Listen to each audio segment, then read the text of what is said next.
Wow, you go, wait a minute, let me tell you that again, just in case you missed it.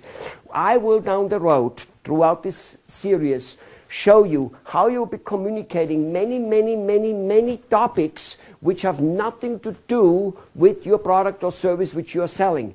And by doing so, you increase drastically the chance of hitting reality and agreement with that person. And by doing so, affinity, meaning he likes you. Ladies and gentlemen, why do you think so much business is done on the golf course? Have you ever heard that? I know you have, because almost everywhere I go, they have heard. Not almost, everywhere I go, they have heard it. And they have told me so. Yes, it's true. Why? Because on the golf course, you talk a lots of bullshit. Yes, you talk about the business and about this, and we all men, especially us men, we're boring people, I think. Hi, who are you? What business are you in? And so we talk about that, fine. But then we also talk other stuff, kids, education. We talk different business practices which have nothing to do with the actual business we're in it, and we create affinity. We talk about the grass. Obviously, it's the golf course. Why shouldn't you, right? So one way or the way, we will be creating high reality with your potential customers, way more than you now think. And also by talking constantly about other stuff, with your patient, be the patient or be the client or customer, whatever in your field the customer is called, by talking a lots of other things which have nothing to do with your business, you always, not only do you create the normal reality which living demands, you also can use that as constantly new entrance point for opening the door. Because it's very tedious to always keep asking, the same thing. Buy from me, buy from me, buy from me. I'm going to get back to that again. This is the reality, affinity and reality triangle. It is so powerful in life, unbelievable. And again, is it easy to do all the time, to keep communicating? Because every so often when there's major disagreement, low affinity, it is not that easy to enter communication. Or to enter communication, just look at it with your spouse. You want to start a communication about a topics where you know sparks will fly. Not the good sparks either, the bad ones. So it's kind of like you go, wait a minute, communicating about it makes things worse. Not true. The way out is the way through. Putting it under the carpet isn't the way to go. You got to communicate and be honest. How often, if you had a particular disagreement with your spouse, how often after communicating with great difficulties and lots of fighting or whatever you want to call it, all of a sudden you rise above it, and wholly and behold you find out that you meant the same thing in the first place. You really didn't have a disagreement, you misunderstood each other. I don't know if it happened to you, but it happens to me a lot. So communicating is the way to go, even if it looks sometimes like starting communication creates problems.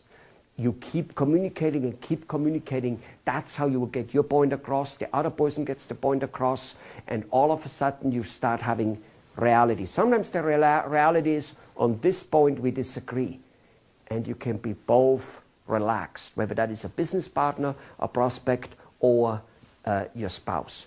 And keep in mind, I told you, doing these things like starting a communication when there's already disagreement and all that stuff is not always easy. And just because I teach it and practice it and I'm extremely happy in it, that does not mean it is always easy to do.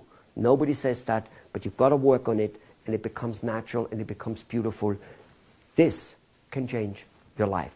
It will change your life. Keep it in mind, this is something at work, some phenomena at work, which you and me, like the law of gravity, simply cannot disobey. We can disobey it, but then it will catch us. Just like if you disobey and jump off a 20-story building, you'll be dead. You can say the law of gravity doesn't exist, you can do anything you want, your body will be dead. You as a spirit will be alive maybe, but you as a body are dead. Disobey this, and all hell will break loose. You will not have enough friends. Friends will not become friends. In fact, just show that if you stop communicating with a good friend, let's assume you went to college with a good friend. You were holding hands. You were buddy. You couldn't live without, you know, speaking to each other 5 times a day, 100 times a day on the cell phone. Of course, in your time, most likely, you watching this, there was no cell phones, but you know what I'm talking about. And then you moved away. Different city, maybe. Maybe not even different city, but anyway, family, work, and you talk very, very, very little. After 15 or 20 years, 5 years. Don't tell me the affinity is the same. Because if you do, you're saying that in some type of glib form. Because it isn't. It's not possible to still care the same for the person. Why? Because your reality about the person is not the same. You're barely talking to him. I have plenty of those friends living in the United States and being born in Austria. I went to engineering school there in machinery engineering. Those people have a different reality than me, who worked 25 to 30 jobs in 4 continents and is traveling all the time. I have a different reality than they who work in the same 2,000 people village, literally the same job. See what I'm saying? Yes, it doesn't mean that when I go back there, a couple of them I still talk and affinity goes up, and if I would be there a lot, affinity would go back up relatively fast again for quite a while. Yes, I agree. But while you're not talking, it goes down, and that's the whole point.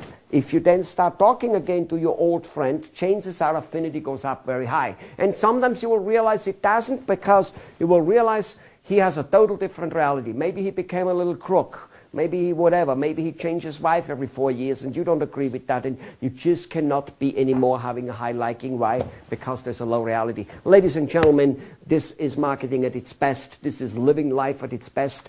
If you're married 20 years and your marriage is, you think, getting stale, surprise your wife tomorrow and start talking and talking and talking and talking and talking and talking. And after you start talking and talking and talking, talk a little bit more. Now, she might first kind of like wonder, what the hell is going on? Did you just cheat on her or him or whatever it was? You know, she might come up with you know, like, what is wrong with you? Well, you just keep talking and talking and talking and talking and talking, and pretty soon you'll be back where you were 20-some years ago, you know, being all excited about seeing each other, because during that time you talked and talked and talked and talked. So let's start talking and talking and talking to our prospective clients out there, and they will be ours. They will be in our pocket. They will have high agreement with us. They will love us, and we will love them, and that's what it is all about. See you in the next video.